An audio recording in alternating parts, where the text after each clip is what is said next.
It is week 6 of the 2022 NFL season, and your New England Patriots are set to face the Cleveland Browns at First Energy Stadium, 1 p.m. on Sunday. Stay tuned. You're about to be locked into this preview episode of the Locked On Patriots podcast. You are Locked On Patriots, your daily New England Patriots podcast. Part of the Locked On Podcast Network, your team every day.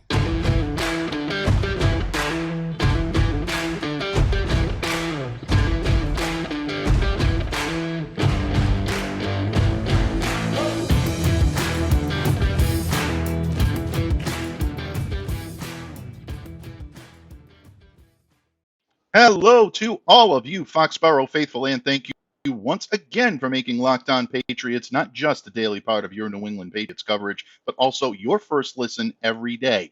Remember, Locked On Patriots is free and available on all platforms, so download, subscribe to, follow wherever you get your audio podcasts, and smash that subscribe button to YouTube. We are marching our way to 1,000 followers, subscribers, and I really, from the bottom of my heart, appreciate each and every one of you that take the time to make Locked On Patriots a daily part of your New England Patriots coverage. Today's episode is brought to you by our friends over at LinkedIn. LinkedIn Jobs helps you find the candidates you want to talk to, and they help you do it faster. Post your job for free at linkedin.com/LockedOnNFL. I am your host, Mike Debate. I cover your New England Patriots for Patriots Country of Sports Illustrated. Reach out to me. Let me know what's on your mind on Twitter at MDABATENFL. And while you're out there showing some well-deserved love to that Twitterverse, please be sure to follow the Locked On Patriots account as well at LO_Patriots. And it is Preview Friday here on Locked On Patriots. And that can mean only one thing: the reasonable wisdom and counsel of my Patriots paisan, who is good enough to join me once again here today to help break down the Pats Browns in Week 6. He is a columnist extraordinaire for PatsFans.com and the co-host of not just one, but two amazing podcasts, Patriots 4th and 2, and of course, One Patriots Place, with a couple of good friends of the program, the Count of Murphy Fisto himself, Thomas Murphy, and the Countess of Class herself, Claire Cooper. He is my good friend, Steve Balestrieri. Steve, welcome back to the pod. Thanks for joining me on this Friday, Paisan.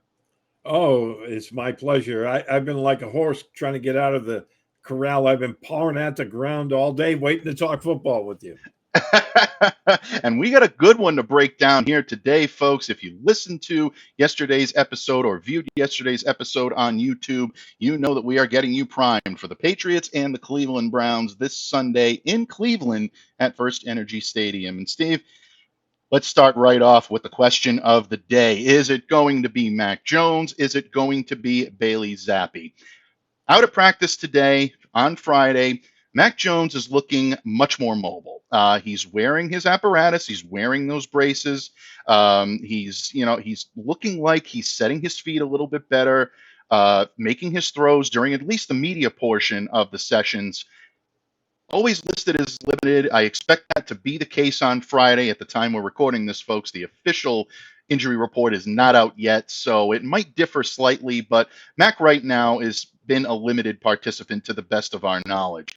Bailey Zappe, however, is getting some work with the offensive line. We've seen him participate in an early sled drill. Steve, you know you've seen those before in taking part in covering practices. That's typically reserved for the starting quarterback. So a little bit of razzle-dazzle going on with Bill Belichick right now. When you look at this matchup, what is your gut reaction? Who do we see under center on Sunday? And what's the right decision for the Patriots? Yeah, I think, if I'm looking at this through my prism, I think it's going to be Zappe this week. I get all the talk that Mac is improving. I'd give him one more week, especially next week. You get that extra day. They're playing on Monday night. So, looking at the grand scheme of things, I mean, I wouldn't rule it out completely. I have the odds in my mind about 40-60 that Mac will play. Mm-hmm. In a lot of ways, I'm hesitant to say, yes, I absolutely agree with you, because if there's one thing that I've learned with covering Bill Belichick teams, and I know you've covered that as well, it's really to expect the unexpected. And right now, it's really tough to get a read on the room here because everything is pointing toward Mac wanting to get back out on the field. Bill's being very cryptic, giving us that typical Belichick smirk when we ask him about Mac Imagine Jones's. that. When we ask him about his medical status, Bill actually looked at our colleague Phil Perry this morning and said, "I really appreciate the opportunity to talk about Mac's health status. I really do." You know that this is not only is it getting to him, but Bill is also trying to give it back now. He's having fun with it. But one thing that I think could be a wrinkle here, or at least maybe a tip the scales in one factor or another, might be the fact that Cleveland has come right out and said that Jadeveon Clowney and Denzel Ward are not going to be active for this game. Now, that is a huge break for the New England Patriots, especially when it comes to who's going to be under center. Clowney, one of the better pass rushers in the league, still an elite level pass rusher, and you pair him alongside of a guy like Myles Garrett, that is a fearsome tandem. When you take Clowney out of the equation, and by the way, folks, Garrett is also a little bit banged up. He's not 100%. So when you take Clowney out of the equation, now all of a sudden the running backs can start chipping him a little bit behind the line. They can get to him before he's able to really cause havoc for the quarterback. And with Ward not in the backfield, it definitely makes completing passes a little bit easier. Do you think this makes it a little bit more likely that we see Mac on Sunday, or maybe a little bit more likely that Belichick errs on the side of caution and goes with the rookie here? I don't think it makes much of a difference. I know they want to run the football.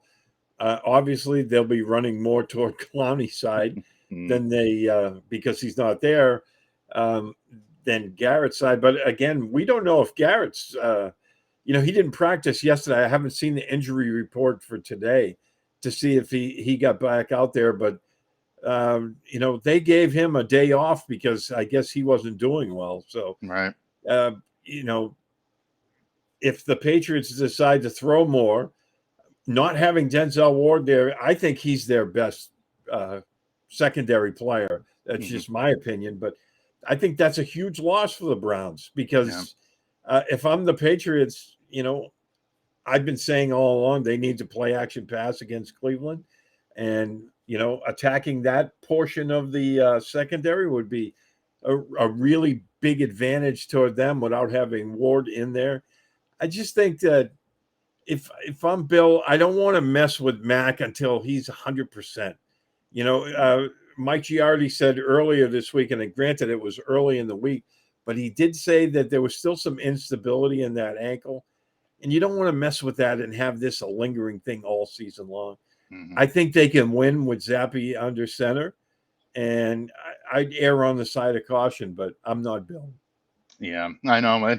You know what? Bottom line, it's going to be Bill and, of course, the Patriots' brain trust, but it's ultimately going to be his decision. And I agree with you. I don't necessarily think this tips the favor in too many, situations about whether Mac's going to be easy. It's going to be better for Mac or it's going to be better for Bailey. I think either quarterback under center is going to benefit from not having Clowney and Ward in the lineup without any question. But Garrett is a tough one. Garrett did not practice on Thursday. You're absolutely right. Of course, folks, he's still dealing with shoulder injuries, bicep injuries, hand injuries from a recent car accident that he suffered. So this is going to be interesting for the Browns, who really, I think, wanted to try to come in and intimidate whatever quarterback was going to be under center, because we know this Browns team has difficulty defending the run. And that leads me into my next question, Bud, because Ramondre Stevenson obviously is top of the line when it comes to a fill-in, and I say that tongue-in-cheek, for Damien Harris, who hasn't been officially ruled out yet at the time we're recording this, but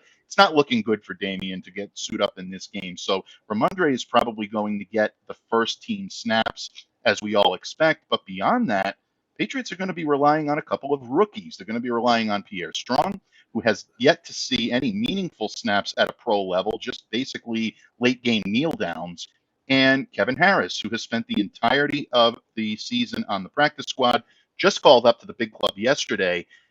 Obviously, he's been signed to the 53-man roster. I don't want to misconstrue that, folks. He is not a practice squad call-up or an elevation. Harris was signed to the 53-man, so he's there for the long haul. Steve, even though Ramondre is only going to have two rookies being able to spell him for rest or anything of that nature, I still think this is the Patriots' bread and butter and their opportunity to score points. How effective can this running game without Damien Harris be against this Browns defense? Well, the way Ramondre's been playing this season, he just keeps getting better and better. That move he made last week against Detroit, I mean, for a big physical running back, he's light on his feet. He made that little move on the Lions, and I was just like, for a big guy, that's so impressive that he can make people miss, not just run over them. So I think the onus is definitely going to be on him this week. But I'm really intrigued because they called up Kevin Harris, who I'm a fan of. Mm-hmm. So I want to see what he can do. Now, he's not as elusive. He's not elusive at all, but he's a bruiser in his own right. If you've seen him, I know some of the fans saw him in training camp and in preseason. He has thighs about the average person's waist size. Yeah. So, I mean, and I think that's their game plan this week. They want to pound the ball against the Browns. And I think Harris will get some snaps. I don't think it'll be a ton. It's same with, Pierre Strong. When it comes to Strong, I'm more curious if they use him more on third downs. We know he's a good pass blocker, but I want to see what he can do out in the pattern, maybe catch a couple of balls and get into the open field where he has some great speed. But I think it's going to be a ground and pound game on both sides of the ball. And I'm curious to see what Harris and Ramondre can do this week against the Browns. They gave up 200 yards rushing last week against the Chargers, who aren't a very good rushing football team. Yeah, you're absolutely right on that. And look, bottom line, and I talked about this a little bit on yesterday's show with Jeff Lloyd, and Jeff basically said he understands that the Cleveland Browns are going to be ready for the Patriots run. It was almost a situation last week where the Chargers gave them a lot of questions. Is Justin Herbert going to air it out and try to utilize his pass catching targets, or is he just going to ride Austin Eckler and run it because Cleveland's running defense is so porous? He knows that Cleveland is probably going to try to sell out to stop the run, but there's something to be said about knowing what's coming and still being able to stop it.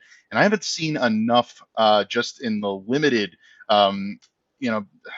recon, I guess is the best way for me to put it, on the Cleveland Browns this week to see that they are indeed capable of doing that. I think this is the Patriots' best opportunity to gain some big yardage and to get into the end zone. And we know Stevenson can do it. Harris is going to be interesting because he did show a little bit of prowess in the Patriots' final preseason game against the Las Vegas Raiders. Ran the ball effectively, did have a couple of ball security issues, and Bill Belichick mentioned that this morning when we spoke to him about Kevin Harris. He said hopefully that's been cleaned up, but something tells me they wouldn't be bringing him up to the big club if they thought that this was going to be a continued problem. That's the easiest way to find your way into Bill Belichick's nasty house, I guess is the best way for me to put it, by putting the ball on the ground and not taking care of it. And as for Strong, yeah, I think you're going to see him in some select third down situations, maybe taking on a little bit of that James White role, but Belichick was very cautious about that as well today. He said this is a complex offense that does take a little bit of time for guys to be able to ease their way into it. And Pierre Strong is making good strides, but he's not quite there yet.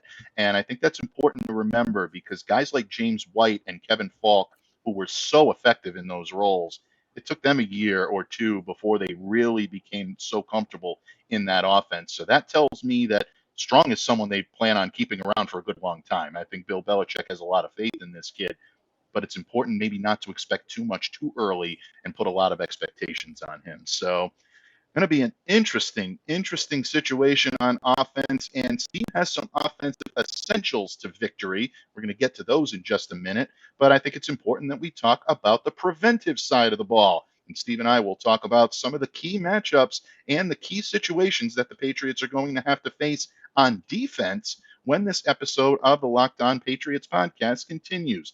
But first, folks, as you gear up for fall, You need the right people on your team to help your small business fire on all cylinders. And LinkedIn Jobs is here to make it easier to find the people you want to talk to.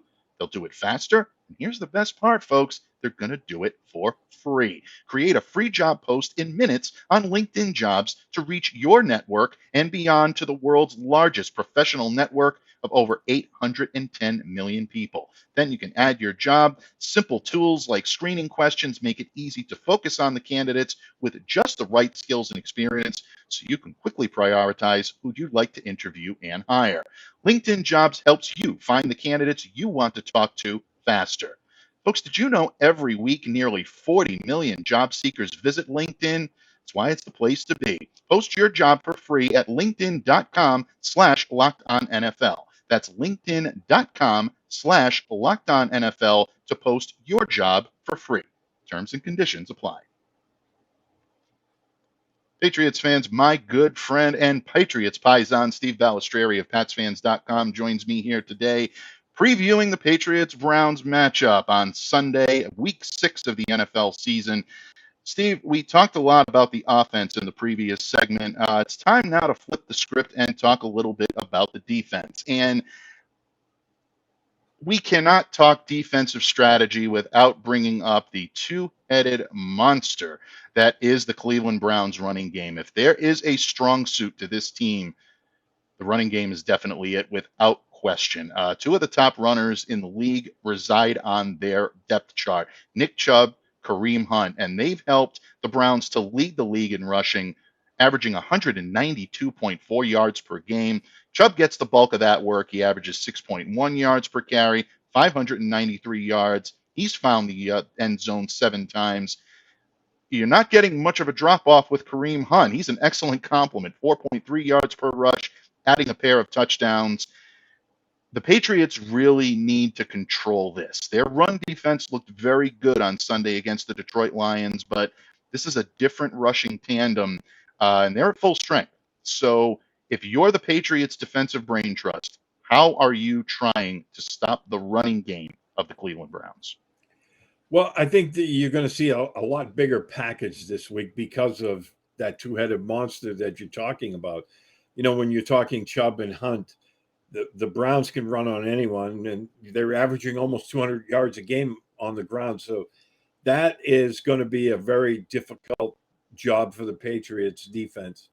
I think, like I said, you're going to have Judon, maybe Anthony Jennings, and Tavai and Bentley inside on early downs. We'll probably see some of that.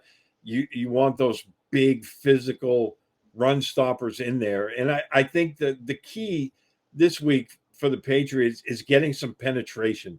Guys like Christian Barmore, Lawrence Guy, if he comes back this week, Carl Davis, Dietrich Wise. They have to hit these guys in the backfield this week and get some penetration before they can get up ahead of steam. Because if these guys are able to, get through the line of scrimmage untouched, that makes for a long day for your defense. I think, as big as they are, you have to hit them and slow them down either in the backfield or at the line of scrimmage and allow your linebackers to clean up. That's going to be the key this week. And it's not going to be an easy job. I think the Browns are going to get they're going to get their yardage. You're not going to shut them down. But the key, I think, this week is slowing them down enough where you're forcing the Browns to win via Jacoby Brissett. Yeah, and I'm glad that you mentioned Brissett because that leads me quite nicely into my next question for you, in that if the Patriots are successful in trying to, quote unquote, sell out to stop the run, and I agree with you, that's going to be a very tough task, but if they can do it, and if they can try to at least marginally disrupt that running tandem, Brissett is someone that obviously Bill Belichick knows very well. He's got tremendous leadership qualities. Jacoby had it when he was here in New England. Still somewhat of a fan favorite in this region. And I know fans are going to be looking forward to seeing him on the field. A lot of intangibles that help make him succeed, but not necessarily the skill set he needs to consistently throw the ball effectively, consistently produce, make those plays to keep the Browns offense respectable through the air. He's got Amari Cooper without any question. This kid can definitely play without any stretch of the imagination. David Njoku is the tight end, definitely a weapon there as well. But the Patriots secondary has really been rolling lately, whether it be Jack Jones, who's been very impressive in the stints that he's gotten the opportunity to play. I think Jonathan Jones has been their most consistent player in that backfield right now. Kyle Duggar continues to play at an elite level, and when all else fails, you still got the captain Devin McCourty and my guy Adrian Phillips back there keeping the peace in the secondary as well. So if the Patriots can force the Browns to utilize Jacoby Brissett and put the game in his hands, how much of an advantage do the New England Patriots have, if any? I think it's a big advantage because Cleveland, the running game sets the tone for those guys. Now, they do have some really good quality guys. You mentioned two of them, with Mari Cooper and David Njoku. I really like Njoku. I think he's outstanding as a tight end. So it's not going to be, quote unquote, a snap. But at the same time, I think Bill Belichick, you mentioned, he knows Jacoby. He knows what his strengths and weaknesses are. They might throw a few wrinkles at him in obvious passing situations. And then, as we've seen the past few weeks, the pass rush has been much, much better. Matthew Judon's been incredible. And, you have some other guys that you can utilize to get after the quarterback. That's a good offensive line, but the Patriots have been doing it. You look at the Lions' offensive line last week. That's a really good offensive line, and they were harassing Jared Goff all day long. Mm-hmm. So it plays into each other. I mean, the coverage and the pass rush go hand in hand, and I think they can do it. It's not going to be, like I said, a snap, but the way the defense has been coming together, I feel good about this matchup, especially in the passing game. Absolutely. Great points. And I'm so glad that you mentioned a few of them that I think are not getting enough press in this area this week. And that is the improved play of the defensive line and the little chip that's residing on their shoulder right now. I mean, Devin Godchow, after Sunday's game, said that he felt very disrespected by the Detroit offense by continuously going for it on 4th and short, sometimes even in their own region, not really showing a whole lot of respect for the Patriots defense to be able to stop them in short yardage situations. They came up for it and held the Lions 0 for 6. And for all intents and purposes, for people want to roll their eyes and say, oh, it was the Lions. Lions had the top rated offense coming into that game. That was not an easy offense to stop. You can say all you want about the defense. And quite honestly, folks, so you have every right to. Lions defense is not exactly going to light the world ablaze, but their offense is very potent. And even without someone like a DeAndre Swift in the lineup, Jamal Williams is still a very capable runner, and he can make things difficult for you. Obviously, it's going to be more difficult for the Patriots to do that against Chubb and against Hunt.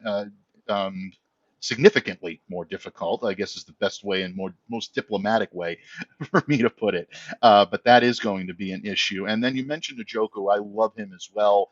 The thing that makes me feel pretty decent about being able to contain him is that Kyle Duggar is returning to form, and he looks like someone that is ready to take on that responsibility of trying to shut him down and also get guys like Phillips, like McCourty, like Peppers to come in, help out in that area to shut down the tight end. Then you even got guys like Giovanni Tavai and Juwan Bentley that can help out in that regard as well. So good stuff, Steve. This is a meaty matchup for us here in Cleveland, but we're all hoping that Cleveland is not the only thing that's rocking this weekend. We want the Patriots to rock and roll and come out with a victory and get back to 500. Battle with both 2 and 3 teams this weekend. Can they do it? Steve is going to give his essentials to victory when this episode of the Locked On Patriots podcast wraps up. But first, folks, if you're looking to maximize your sports fandom this weekend, you want to do it with our good friends at BetOnline.net, your number one source for football betting information this season. You can find all of the latest player developments, team matchups, news, podcasts, and in-depth articles and analysis on every game you can find. And as always, BetOnline remains your continued source for all of your sports wagering information with live betting and up-to-the-minute scores for every sport out there. They're the fastest, they're the easiest way to check in on all of your favorite games and events, including the Major League Baseball playoffs going on right now, MMA, boxing, golf, you name it, they've got a beat on it. So head over to betonline.net or use your mobile device to learn more. BetOnline, where the game starts. Patriots fans, the illustrious Steve Balestrieri, my good friend, my Patriots paisan of PatsFans.com, joins me here today as we get you ready for Sunday's matchup. The Cleveland Browns, the New England Patriots, 1 p.m. kickoff, First Energy Stadium in Cleveland, Ohio. And Steve, we've talked about the offense. We've talked about the defense, the major storylines heading into this one. With the information that we have on Friday, we've done the best we can to bring you right up to kickoff. But ultimately, my friend, it is not a game preview unless we're talking about the reasonable essentials of my good friend right here. And he's going to share those with you in just a moment. Steve, if the Patriots are to come away from Cleveland on Sunday with a victory, what are the essentials? What do they need to do to get back to 500 and take out the Browns in week 6? Well, number one, and I wrote about this earlier this week, they have to improve in the red zone. And I know that the coaches have put the training wheels on Bailey Zappe, and we kind of expected that. And we understand why they're doing it. I think this week they need to loosen up the reins a little bit because they can't be kicking 5 field goals and win this football game. So I think they need to loosen that up. And I think the guy to do it this week with is Hunter Henry. I expect Cleveland to, especially in the red zone, they're going to sell out to stop the run. So I think play action passing on first down, attacking the seams where probably the linebackers or the safeties are going to come. And I think doing that with your tight end is a recipe for success. I think Hunter Henry may have a really good game this week. Number two is you're not going to stop Cleveland's running game. We know that. They're too good at that. But you can slow them down. We talked about that earlier. If you're able to slow them down and force the game into Brissett's hands, I think, your secondary can come up with some plays, perhaps even another turnover or two, and that will help shorten the fields for you. Number three is I think they, in regards to the play action passing this week, I think that they need to attack the field, vertically and horizontally this week and force the Browns to loosen up that box. I think at times we're going to see an 8-man box this week. Yeah. And if they do that, stretching the field horizontally and vertically, the guy I like this week is Taekwon Thornton, the rookie. I think the Patriots really like this kid. They brought him right back off of IR. He got his feet wet last week. Nelson Aguilar's banged up this week. I think we're going to see him, and time to utilize some of that kid's speed. Absolutely. And you know what? With Taekwon Thornton last week, getting his feet wet, like you said, 2 catches, 7 yards, utilizing him in that offense, seeing what he can do is going to be very, very close to must-see or must-watch moments on Sunday. I think he's definitely one that's going to have my sharp eye, and I know he's going to have the sharp eye of a lot of Patriots fans out there, no matter who's throwing him the ball under center. I happen to agree with you. If the Patriots can control, obviously, the running game of the Cleveland Browns, no easy task, then I like their chances in this one because I think the rest of the matchups are favorable for the New England Patriots this weekend. So we'll see what happens, folks. Can the Patriots get back to 500 and come back home to Foxborough after a trip to Cleveland with a record of 3-3? That is the hope of all Patriots fans out there right now. And of course, if they follow the essentials to victory, it's going to make it all that much easier for the Pats. Steve, what can I say? I thank you so much for taking the time out to join me here today to get all of our listeners on Locked On Patriots ready for kickoff on Sunday. Pats, Browns, week 6, my friend. Still unbelievable that we're talking week 6. It's really, the NFL season flies by, folks. Before I let you go, my friend, please let everyone know where they can find you, where they can absorb your great wisdom and counsel on all of the work that you do and what you have coming up this week on the horizon. Yeah, you can find me on Twitter and Instagram at SteveB7SFG. On the other social media accounts, it's Steve Balestrieri. So I appreciate that. I write for PatsFans.com. We do the two podcasts, as you mentioned at the outset of the show. And this week, I'll be looking at some of the players to watch Sunday's game. I know there's a lot of games within the games, so we'll be looking at that on for my Sunday football column, and hopefully we'll be talking about the Pats coming home for next Monday night with a clean slate at 3-3. Absolutely. It would be a really, really nice thing for the Patriots to be able to present Richard Seymour with his Pro Football Hall of Fame ring at halftime Yeah, Monday Night Football against the Chicago Bears on October 24th. Tip of the cap to Big C, who absolutely deserves all of the accolades that he gets. And so glad to see that the New England Patriots are going to be a part of that ceremony. And to have it happen halftime at Monday Night Football it's something special. And Big C is going to be looking for it, and Patriots fans are going to be pumped. But that being said, let's get through this game first on Sunday, and the Patriots have a formidable task on their hands against the Cleveland Browns in Week 6. Will they do it? Steve's Essentials basically tell the story. It's just a question of whether or not they're able to put it into practice. Folks, we'll be breaking down all of the action starting on Monday with our good friend, the Count of Murphy Fisto himself. It'll be hashtag Locked On Murph Monday. Hopefully, it'll be a victory Monday. But in the meantime, because you've made Locked On Patriots your first listen today, make your second listen our good friends over at Peacock and Williamson. My good friend and colleague, Brian Peacock, is joined by former NFL scout Matt Williamson as they provide you with all of the information you need throughout the entirety of the NFL. So definitely subscribe to Peacock and Williamson, free and available on all platforms, including YouTube. So smash that subscribe button. Folks, I thank you each and every day for taking time out and making Locked On Patriots a daily part of your New England Patriots coverage. And folks, once again, enjoy the game on Sunday. Please continue to stay safe, stay well. On behalf of my Patriots paisan, Steve Balestrieri, I'm Mike Debate. Have a great day, everyone, and an even better weekend.